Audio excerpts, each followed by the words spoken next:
Do you know what this means? Do you know what this means? What is this number 2? What is the number 2? Well, the number 2 here is an exponent. So this means sine theta times sine theta.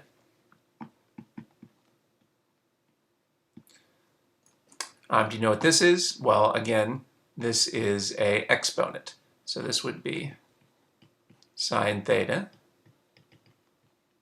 times sine theta times sine theta.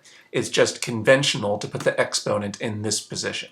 It's conventional. Maybe it would make more sense to put it over, it would make more sense to write it like this, but instead this is the conventional place to put it. I guess you can see why. If we put it here, if we put the number here, it wouldn't be clear whether this was an exponent on the whole sine theta or just on the theta. So to make it clear, we put the exponent over here.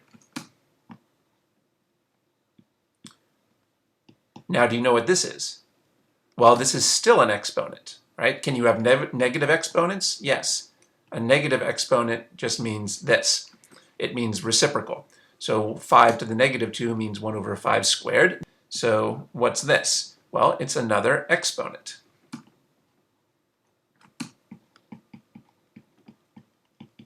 This is another exponent, and it means 1 over 5 to the first power, which is just 1 over 5. So what's this?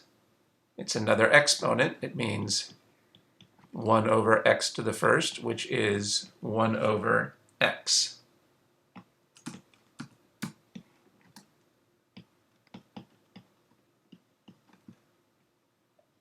And what does this mean? What's this negative 1? Well, this is not an exponent.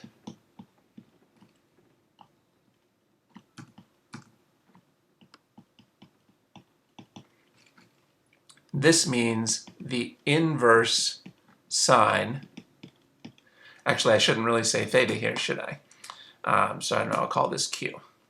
So this is the inverse sine of q. Inverse sine of q.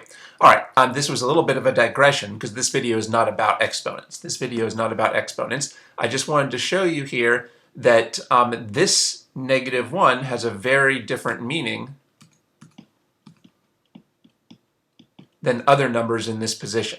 So if I put a 2 in this position, it means a squared. And if I put a 3 in this position, it means raised to the third power.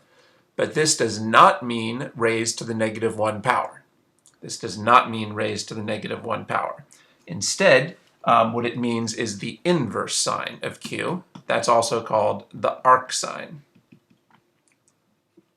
of q. Okay, so that's the point I wanted to make here. This is what's called an abuse of notation. An abuse of notation basically means that the mathematicians messed up. The mathematicians messed up. They're using inconsistent notation here. Usually when they put a number in this position, that number is an exponent. But then they decided to abuse their notation and have this number in this position mean something completely different. So this does not mean an exponent. It means inverse. Normally, a number in this position or this position or this position is interpreted as an exponent. But this is an exception. This number in this position is not interpreted as an exponent. Instead, it's interpreted as inverse. Because we do not interpret this as an exponent, this expression does not equal 1 over the sine of q. Normally, that is how we would interpret a negative 1 in a similar position. A negative 1 here means 1 over 5, and a negative 1 here means 1 over x, because these are interpreted as exponents. These negative 1s are interpreted as exponents. But this negative 1 in this position is not interpreted as an exponent, and therefore this expression does not mean 1 over sine of q. Instead, the negative 1 in this position means the inverse sine of q, also called the arc sine of q. And that holds for cosine and tangent as well, of course. So, for example, if you put a 2 here, that means tangent squared. But if you put a -1 here, that does not mean tangent to the -1 power. This does not mean tangent to the -1 power. Instead, it means the inverse tangent. Now, do you know what inverse means? So let's work that out. So suppose someone tells you that the sine of theta is q. Well, then you can write that as the inverse sine of q equals theta. These two things mean the same thing. So anytime you're given a statement like this, you can rewrite it as a statement like this. By the way, this is a, what is this? This is an angle. But this is not an angle. Sines are always just a number. It turns out that sines are always a number between -1 and 1. So this is an angle, and this is just a number between -1 and 1. So then when you write it this way, this position is the angle.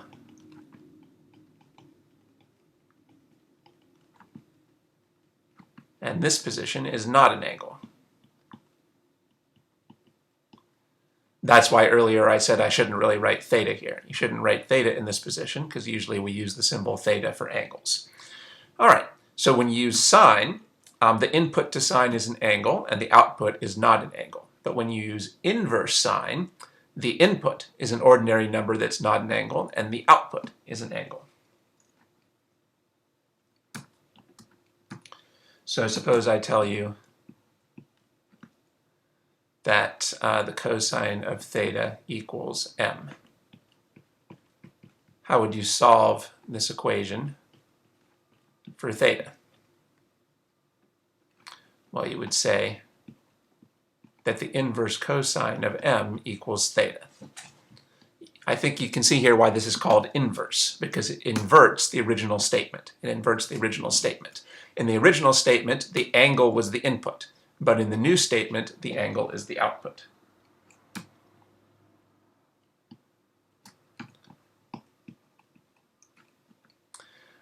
So suppose I tell you, say, that the tangent of v equals w.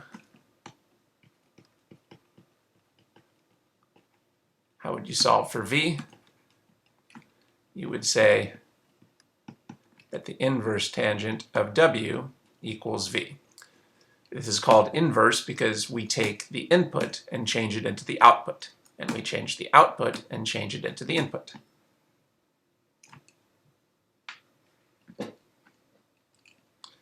And we remember again, this does not mean tangent to the -1 power. It means something completely different. It means the inverse tangent, also called the arctangent.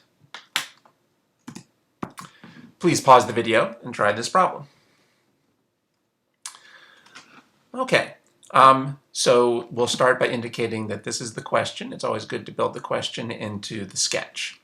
So do we know enough to figure stuff out here? We could use the Pythagorean Theorem to find this side, but that's not really what we want. We want this angle. Well, it turns out we can use SOH CAH TOA here. This is really a different type of SOH CAH TOA problem than we've seen before, but we can use SOH CAH TOA in a different way now. So first of all, who's the hypotenuse? This side is the hypotenuse. And then to label the opposite and adjacent, we need to know which angle we're focusing on. Well, it seems clear we're focusing on this angle because that's what the question was asking us for. Well, then this side would be labeled as adjacent because this is the leg that's adjacent to the angle we're focusing on. And this side would be labeled as opposite because it's opposite to the angle we're focusing on. Okay, and now should we use sine, cosine, or tangent? Well, notice we don't know the hypotenuse in this problem. Since we don't know the hypotenuse, it'll be most useful, the sine and cosine are less useful to us. Instead, let's use the tangent, because we do know the opposite and adjacent sides. So we'll say that the tangent of theta is opposite over adjacent. Now, of course, we could figure out the hypotenuse using the Pythagorean theorem, and then we could use sine or cosine, but that would be an extra step. So to save steps, it's most convenient here to use tangent, because do you see why this is convenient? It's convenient because we know the length of the opposite side, 11, and we know the length of the adjacent side, 16. And now we have an equation and one unknown. When there's only one unknown left in your equation, you're supposed to be able to solve the equation. Now, do you know how to solve this equation? Well, we just learned how to do it. Notice that what we know here is the output, and we need to figure out the input. And the way to do that is to use the inverse tangent. When we use the inverse tangent, the output becomes the input, and the input becomes the output. And now notice this equation is solved for theta. Now, how do you find the inverse tangent of 11/16? Now, if this was a problem where you were not allowed to use a calculator, you could probably just say that this is your answer. Your professor would just allow you to say that this is the answer to the question if you're not allowed to use a calculator. All right, but suppose that we do have access to a calculator, then we can use a calculator to figure out this inverse tangent. Okay, now can you find inverse tangent on my calculator? You can see here it is, tangent with the -1. Tangent with the -1. We know now that means inverse tangent. So on this calculator, TI-84 or calculators like that, you can see that that's not on the main key, it's above the key. It's above the key and in, I guess, blue. Well, to access these blue functions, we use the blue second key. So I'll do second, and then I'll hit this key, but now I'm going to access the blue function, which is inverse tangent. And then I'll put in the 11/16. Again, we should double check to make sure we're in degrees mode. Yep, we're in degrees mode.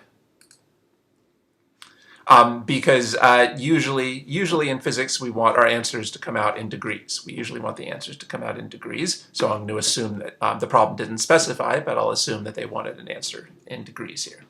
Now we hit enter, and there we have our answer.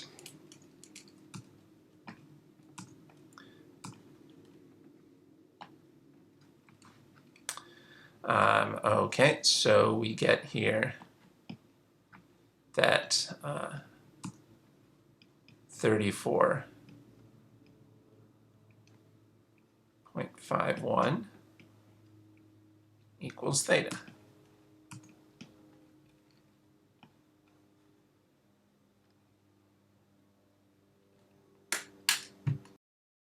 We shouldn't forget to put units on our answer. We always need to put units on our answers in physics and other scientific subjects, and really wherever units are relevant. And this is in degrees. Remember that theta here stands for an angle, and we're measuring the angle in degrees. Our calculator was in degrees mode, so we know that it's going to give us an answer in degrees. Now next we should ask if there's anything we can do to check whether this answer is correct, to check that it makes sense. And we have learned a way to check our answers about triangles. So we've already encountered this idea. When you're comparing two sides of a triangle, the longer side is opposite the bigger angle. So let's build this number into the sketch. We should do that anyway. We should always build all information we figure out into our sketch. So I've built this information into the sketch. Now we have to decide which of the acute angles is the bigger angle and which of the acute angles is the smaller angle. That should be very easy for you to figure it out. Can you tell which of these is bigger and which is smaller? Well, remember the two angles have to add up to 90. That means that unless the two angles are equal, one of them will be bigger than 45 and one will be less than 45. Clearly this angle is the one that's less than 45. So clearly this angle is the one that's bigger than 45 so that they can add up to 90. It shouldn't be necessary for you to calculate this angle in order to see that this angle is bigger than the angle at the bottom of the triangle. And now notice that our smaller angle of 34.51 degrees really is opposite the shorter side of 11. And the bigger angle at the top of the triangle really is opposite the longer side of 16. So that confirms that we did the problem correctly. If this smaller angle had come out to be opposite the longer of the two sides, then we would know that we made a mistake somewhere. It's a very useful and effective way to check your results in trigonometry problems. This is an idea that you can use on just about any trigonometry problem. With practice, you can apply it very quickly and reliably, and it gives you a great way to catch any mistakes that you might make, say, during an exam. By the way, I've emphasized that some of the ideas we've covered, many of the ideas, most of the ideas we've covered in these videos only apply to right triangles. But this idea, you can see, applies to any triangle. Notice I didn't say this is just for right triangles. So it's good to know that this is an idea that applies to any triangle, not just to right triangles. Most of the ideas we're covering in these videos only work for right triangles, and I've specified when that was the case, but this is an idea that you can apply to any triangle. Lastly, one more thing that you could do is, since this number came out to be 34.51 degrees, we know that we calculated that this angle is less than 45 degrees. And you could just look at the picture and ask yourself whether it seems like this angle is drawn as less than 45 degrees, and whether this angle is drawn as greater than 45 degrees. That's another way that you could check if your answers make sense. But the problem with that approach is that it only works if you can trust that the angles are roughly drawn to scale. Maybe in some cases you can't trust that the angles are drawn to scale, and then that method would not be effective. On the other hand, this idea is always effective for checking your answer. This idea does not rely on the diagram being drawn to scale. Okay, so now we've learned a new skill that we didn't have before. Now we've learned, before we used SOH CAH TOA to find a missing side. But now we've seen a new way to use SOH CAH TOA to find a missing angle. When you want to use SOH CAH TOA to find the missing angle, you start with a normal sine, cosine, or tangent function, but then you transform that equation to be about inverse tangent, or inverse sine, or inverse cosine. We use inverse functions to find angles. So when can we use this new technique? When can we use this new technique? You might want to pause the video and ask, when does this come in handy? Well, it's when you know two sides. So notice now that if you know two sides of a right triangle, you can figure out everything. If you know two sides of a right triangle, you can use the Pythagorean Theorem to find the hypotenuse. Or you can use SOH CAH TOA to find either unknown angle. So my point is, if you know two sides of a right triangle, you can figure out everything else about that right triangle. Please pause the video and try this problem. Okay, so as it says, this is the same as the previous problem. This is the same as the previous problem, but for practice, we're going to do it a different way. For practice, we're going to start by determining this top angle. So that means I'm going to put the asterisk up here. We're going to focus on this angle. Now, why should we do that? We wouldn't normally do that to solve a physics problem. Normally, to solve a physics problem, we would go directly to the angle that we care about, but this will help us to get a better understanding and insight of how SOH CAH TOA applies here. So we'll follow the instructions, and we'll start by trying to find this top angle. Now, we know this is still the hypotenuse, but who's the adjacent side now? Well, since we're focusing on the top angle now this side is adjacent. And since we're focusing on the top angle, now this side is opposite, because this leg is opposite to the angle that we're now focusing on. So we can still use SOH CAH TOA. We still don't know the hypotenuse, so it's still going to be most useful to use tangent in this case, since that doesn't involve the hypotenuse. And we'll need to make up a symbol for this angle. So let's call this angle alpha. By the way, what do you predict? What do you predict will be our ultimate answer for theta? Well, we should predict that ultimately we'll get the same answer for theta as we did in the previous problem. But let's see how that works. So we'll say that the tangent, and now we'll take the tangent of alpha to follow the instructions in the problem by finding this top angle. Well, that's still going to be the opposite side over the adjacent. The opposite side over the adjacent. But now the opposite side is 16. And the adjacent side is 11, which you might notice is the opposite, the opposite of the pattern from the previous example. And now we know how to solve this. We use inverse tangent to make the output and the input change places. And now we'll use our calculator.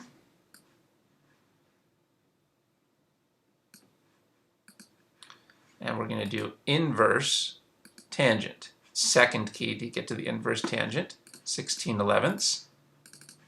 You can see that we're doing the opposite pattern that we did in the previous case. And now we get 55.49.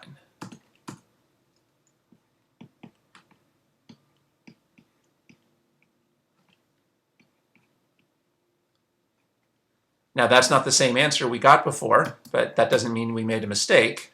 We've just figured out here that this angle on the top is 55.49. Notice how we build what we figure out into the sketch. And now it should be pretty obvious how we figure out this angle. Remember that this angle and this angle have to add up to 90 degrees. These two have to add up to 90. So we know that theta is going to be, well, we know theta plus alpha is 90. So theta plus 55.49 is 90 degrees, using what we figured out here. So theta is 90 minus 55.49.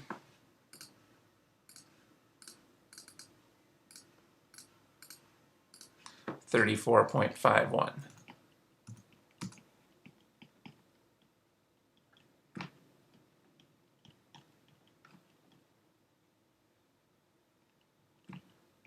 We know this answer came out in degrees because we're in degrees mode.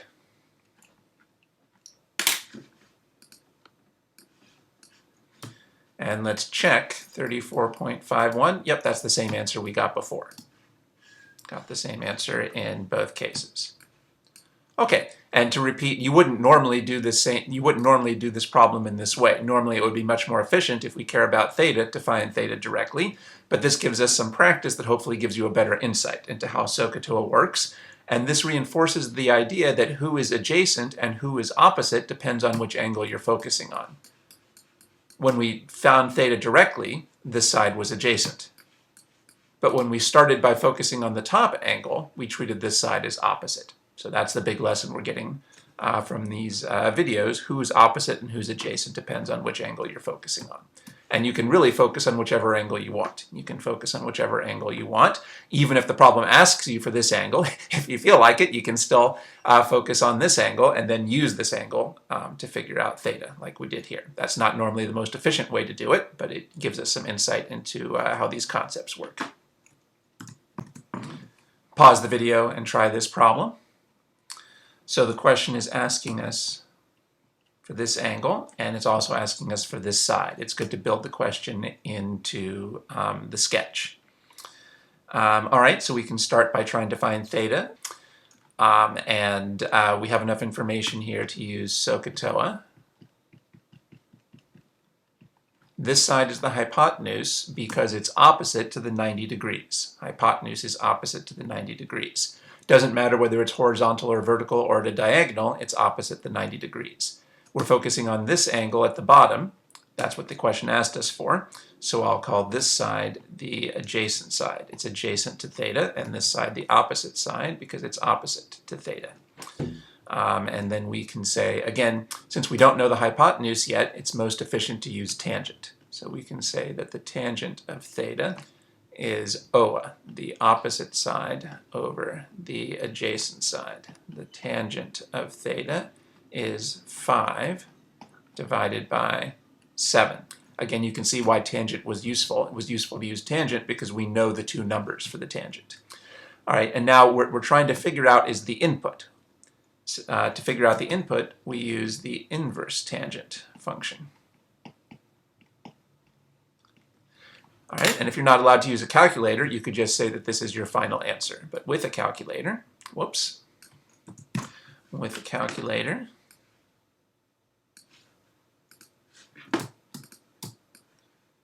we'll take the inverse tangent of 5/7. You can see on the screen that we're using inverse tangent, not tangent, because we used the second key. And as predicted, our answer is less than 90 degrees. So we get that theta here is 35.54. Again, I'm not paying attention to significant figures here. I'm just rounding this off to 2 digits because maybe that'll make it a little bit easier for people watching the videos to make sure they got the same answer as me. Okay, so that's our answer, 34.54 degrees. You should always include units on your answer. You could build that into the sketch if you were going to do more work on this triangle. Now we should always pause to ask whether our answers make sense. How can we check if this makes sense? Well, we can use this idea. This will be easier if we build this new information into the sketch. That's something we should do anyway. We should always build new information into the sketch. Okay, so I built this number into the sketch, and I hope it's easy for you to see now that the bottom angle of the triangle is smaller than the top angle. We shouldn't actually have to do the calculation to figure out how big this angle is. Of the two acute angles, one will always be less than 45 degrees and one will be greater than 45 degrees, unless they're equal to each other. So it should be clear this angle on the bottom is smaller than this angle on the top, which is greater than 45 degrees. And then we can use this idea. We do have that the smaller angle here really is opposite the shorter side of 5. And we really do have that the bigger angle here is opposite the longer side of 7. So that checks out, and that gives us confidence that we did this correctly. If the smaller angle had been opposite the longer side, we would know we'd made a mistake. One thing you could do, that's probably enough to check this. You could also ask, notice again this number came out to be less than 45 degrees, and we could ask whether this angle really looks like it's less than 45 degrees. But again, that method of checking only works if you think that the angles are drawn roughly to scale. The nice thing about using this approach is that this would work even if the diagram was not drawn to scale. So I do think it's good to try to get into the habit of checking whether your answers make sense. And I hope you'll use some of these techniques I've been mentioning for checking whether your answers make sense. That might give you a chance to catch mistakes if you make them on an exam. And it also just helps you to have a better understanding and intuition for the numbers that you're working with. And then for part B, they also asked us for the length of the missing side. So how can we find the length of this missing side? There's actually a bunch of ways we could do this now. We could actually, I think we could use SOH CAH TOA to find this missing side. We could use SOH CAH TOA again and sine or cosine to find the missing side. But it's probably easiest just to use the Pythagorean Theorem. So I'll use, and that's the most conventional approach. So I'll use Pythagorean Theorem here. Let's give this side a name. I'll just call this Q. So the Pythagorean Theorem here tells us that the leg squared plus the leg squared equals the hypotenuse squared. I guess it's a good habit to write the general formula first. So I'll say leg squared plus other leg squared equals hypotenuse squared. So that would be 5 squared plus 7 squared equals q squared. All right. You can do this in multiple steps, or you can just say that q is this positive square root. So if you want to do this in one step, and your calculator doesn't have a square root template, you need these parentheses to show that everything is part of the same square root. We would need parentheses. My calculator puts this parenthesis in automatically, but you would need parentheses to show here that everything's part of the same square root, unless you have a square root template on your calculator. All right, and we get this answer. How can we check if this answer is correct? Is there anything we can check here to see if this answer makes sense? Well, we should have predicted that our answer would be bigger than the other two sides. The hypotenuse should be the biggest side, and it turned out that it did come out to be bigger than the other two sides. So the lesson here is, if you know two sides of a right triangle, you can figure out everything else about that right triangle. If you know two sides of a right triangle, you can figure out everything else about that right triangle.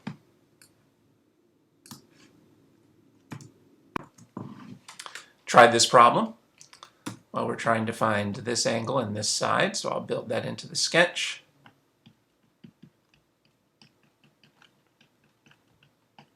So I know this side is the hypotenuse. I'll put in the asterisk so I can see I'm focusing on this angle.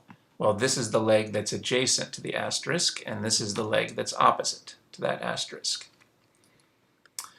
We can make a note here that what we're given, this is a no number problem, and our givens are k, g, and theta. So that's what we're going to use in our answer.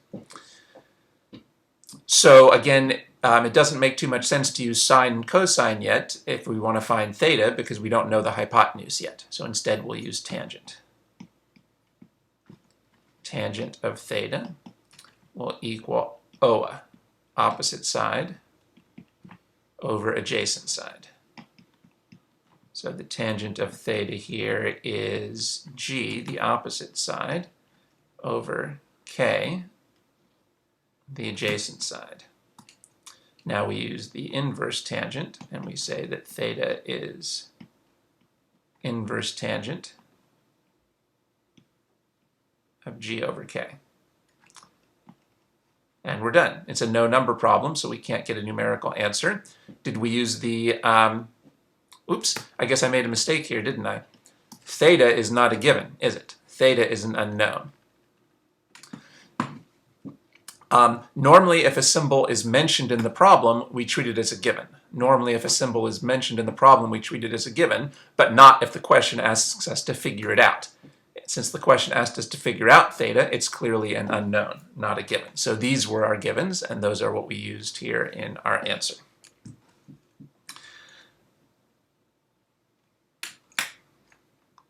So that's our answer for part A.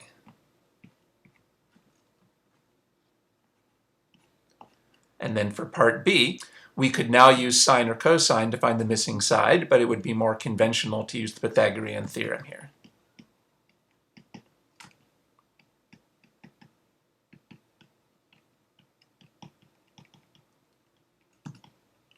Beginners make fewer mistakes if they write the general formula before they plug in. So you'll probably get to the point eventually where you don't feel the need to write down every single step. But since this is an introductory video, I'm writing down a lot of those little steps that you might eventually feel you don't need anymore. So the legs here are k and g. Got to remember to square them. And I better make up a symbol for this hypotenuse. Anything you want, I guess I'll call it w. Or I could just call it hypotenuse, actually. Then we'll have here that w, I guess I'll write down every single little step.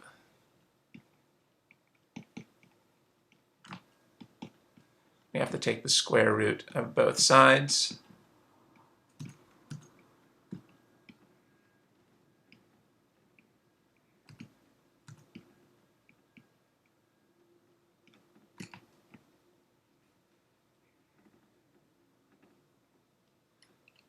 So there we go. And notice again, our final answer uses only the givens, k and g. So that's our answer for part B. So again, we're seeing that if you know two sides of a right triangle, you can find out all the remaining information. And the rule on a no number problem is that if you're given a symbol for something, then you can treat it as if you know it. So we treat k and g as if we know it. The one exception to that, again, is if they give you a symbol, but then they ask you to find the symbol, then we're not treating it as if we know it. We're treating it as an unknown. That was the case for theta in this case. Those are the rules for no number problems. You'll see a lot of those in physics. So we're doing a lot of practice in this video with symbolic problems because you'll see quite a bit of that in your physics class. And I know that sometimes those types of problems give students difficulty. Please try this problem. So the question is asking us for this angle and this side. Well, we know that if we know two sides of a right triangle, we should be able to find out everything. So we are optimistic that we'll be able to succeed with this problem. We should label this as the hypotenuse because it's opposite the 90-degree angle. Now I'll put an asterisk here to show that we're focusing on this bottom angle, not on the top angle. That means this side is adjacent to the asterisk and this side is opposite. That's the leg that's opposite to the asterisk. Remember, we don't call this adjacent, even though it's next to the asterisk. We don't call this adjacent because adjacent means the adjacent leg. The adjacent leg, not the adjacent hypotenuse. Okay, what is the correct trig function to use here? So for the past few problems, we've been using tangent. For the last few problems, we've been using tangent. But that's not as good an approach here because we don't know the opposite side. Tangent uses opposite, and we don't know opposite. What do we know? We know adjacent and hypotenuse. We know adjacent and hypotenuse, so it looks like cosine will be useful here because cosine uses adjacent and hypotenuse, which is what we know. So we can say for part A that the cosine of theta will equal the adjacent side over the hypotenuse. What do I plug in for theta? Well, just theta, because we don't know it. For the adjacent side, we plug in 10, and for the hypotenuse, we plug in 13. So notice this was the most useful of the three trig functions to use because this uses the two numbers that we knew, the 10 and the 13. Now we have to use inverse cosine.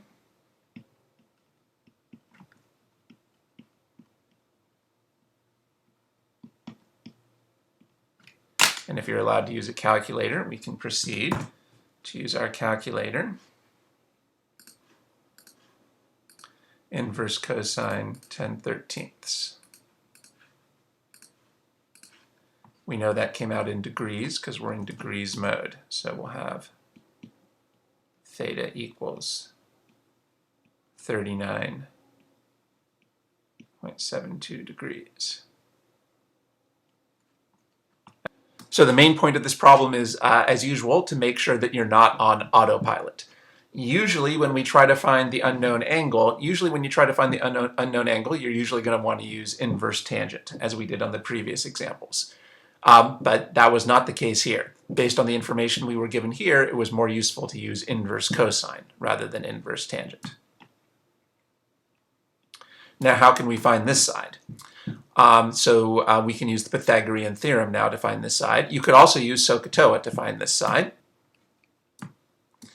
So we would have leg squared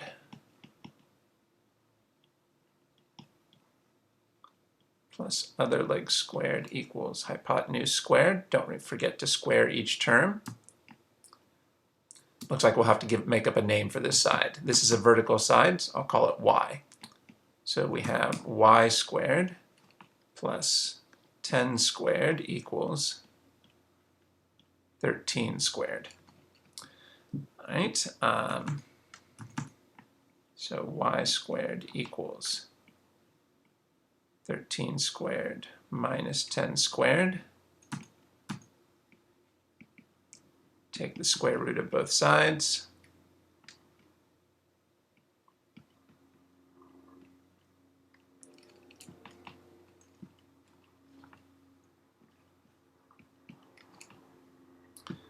Okay, you might be able to do this by hand if you know that 13 squared is 169, and it should be clear that 10 squared is 100, but anyway, we'll demonstrate it on the calculator. So if you're not using a template on your calculator, you need a parenthesis here to show, if you want to do it all in one step, to show that we're doing the whole square root in one step. I'll round that to 8.31. How can we check if that's correct? Well, one thing we should check is that this leg should be less than 13, because the hypotenuse is always the longest side, and that did come out to match what we would have expected there. Is there anything else we can do to check if this answer makes sense? Well, let's try building this information more into our sketch. So I've taken this number and built it into the sketch. I also took the angle and built it into the sketch. It's always a good idea when you're doing geometry and you figure out a new number to build it into your sketch. That makes it easier to figure out more stuff, and it also makes it easier to check if your answers are making sense. Well, once again, let's use this idea that when you compare two sides of a triangle, the longer side is opposite the bigger angle. So which of these two angles is bigger? Well, this 39.72, you should be able to see that that is the smaller angle. these two angles have to add up to 90. So one of them is going to be less than 45 and the other will be greater than 45. This angle is less than 45, so we know this angle is greater than 45 without having to do the calculation. So this is the smaller of the angles, and you can see, excellent, the smaller angle really is opposite the smaller side, 8.31, and the bigger angle really is opposite the longer side, 10. So that's confirmation that we did our calculations correctly. If the longer side had not been opposite the bigger angle, then we would know that we had made a mistake. So I think we've seen this is an excellent way to check your work when you're using sine, cosine, and tangent. This applies to just about any problem you do with sine, cosine, and tangent, so I hope that you'll memorize this fact and try to get into the habit of checking your answers by asking whether you calculated that the longer side is opposite the bigger angle. You could also notice that this side is drawn shorter than this side, and that also matches the fact that we got a smaller number for this side than for this side. But of course, that method of checking only works if you think the diagram is drawn roughly to scale. That method only works if you think the angles are drawn roughly to scale. So in a way, this is a superior method because this works even when the angles are not drawn to scale. Okay, this question was pretty similar to the ones we did before, but it was a little bit different. We didn't use inverse tangent, we used inverse cosine, and we used the Pythagorean theorem in a slightly different way. So the lesson here is don't be on autopilot. Don't just apply the same pattern to every problem, instead apply the same general principles that we've been learning in these videos to every problem, and then you should be able to get those correct, hopefully without too much difficulty. Now, in the next video, I'd like to demonstrate how we can apply the ideas that we've been working on to help us solve a typical physics problem like you might encounter in your physics course. But first, to finish off this video, let's summarize the key ideas and techniques that we've learned. So let's summarize what we've covered, and you can do that by filling in the blanks. So please pause the video and fill in the blanks for this summary. Well, here's an easy one. A triangle is a figure with 3 sides. So the sum of the angles in a triangle is 180. That will be useful to you at a bunch of points in your physics class. Now we mainly focused on right triangles, which are triangles with 90-degree angles, which are right angles. The sum of the acute angles in a right triangle is 90 degrees. We talked about that. How do you find the hypotenuse? What's the definition of the hypotenuse? Well, that's the side that's opposite the 90-degree angle. We saw many examples of how it's really important to know confidently which side is the hypotenuse. Remember, we saw you can't assume that the hypotenuse is the diagonal side. The hypotenuse could be diagonal, it could be horizontal, it could be vertical. The one thing that we know is that it's opposite the 90-degree angle. So which are the legs? Those are just the sides, the 2 sides other than the hypotenuse. A right triangle has 3 sides, 1 hypotenuse and 2 legs. Who's the longest side of the right triangle? That's the hypotenuse. You can often use that to check your answers, to make sure your answers make sense. What's the Pythagorean theorem? Pythagorean theorem we used many times. The square, leg squared plus other leg squared is the hypotenuse squared. What's our slogan for remembering sine, cosine, and tangent? Very useful slogan, SOH CAH TOA, that we used many times. All right, now here's something that we saw was important. Which side is considered opposite and which side is adjacent depends on which angle you're focusing on. That was one of the key lessons from this video. So we saw it might be useful to use an asterisk to remind yourself of which angle you're focusing on. Keep in mind that you can only use the Pythagorean theorem for right triangles because it involves a hypotenuse, and you can only use SOH CAH TOA for right triangles. So these are for the techniques in this, most of the techniques in this video were for right triangles. And then finally here, what I wanted you to do was remind yourself what these inverse things mean. So what I was going for here is this. The inverse functions give us a way to solve all these equations for theta. These are ways to solve the equations for the angle. Let's continue our summary by reviewing this idea. Please pause the video and try to fill in the blank here. Okay, well, this is an idea that we've talked about a lot. I hope that you clearly remembered that when we compare two sides of a triangle, the longer side is opposite the bigger angle. And we've seen that this gives you a way to check your answers on most or all SOH CAH TOA and Pythagorean Theorem type problems. I hope you will keep this idea in mind and try to use it in the future to check your work. This is pretty fast to use, so this is an idea that would make it practical to check some of your work even on exams if you get into the habit of doing that, and that might help you to catch some mistakes that you might otherwise make on your exams. To finish off our summary, let's try to fill in these blanks. Why don't you pause the video and try to fill in these blanks. So what can you figure out if you know one side and one of the angles of a right triangle? Well, at that point, you can use SOH CAH TOA to find either of the remaining two sides. So if you know one side and one angle, you can figure out everything about the right triangle. If you know one side and one angle, that's enough to figure out everything remaining about the right triangle using SOH CAH TOA, and you should be able to find lots of examples of that in the previous videos. What about when you know two sides? Well, again, you can figure out everything about the triangle. You can use SOH CAH TOA to find either of the angles, and you can use the Pythagorean Theorem to find the length of the remaining side. So you can figure out everything about a right triangle if you know one side and one angle, or two sides. If you know two sides of the right triangle, you can figure out everything about the right triangle. And if you know one side and one of the acute angles, again, you can figure out everything about that right triangle. So my point is, when you see a right triangle in physics, there's a good chance that you can figure out all the missing information. All you need is one side and one angle, or two sides, and you can figure out all the missing information if you understand the mathematics techniques that we covered in this series of videos. Okay, I hope that you feel you've made some solid progress on understanding the ideas behind sine, cosine, tangent, and SOH CAH TOA. But what good is it?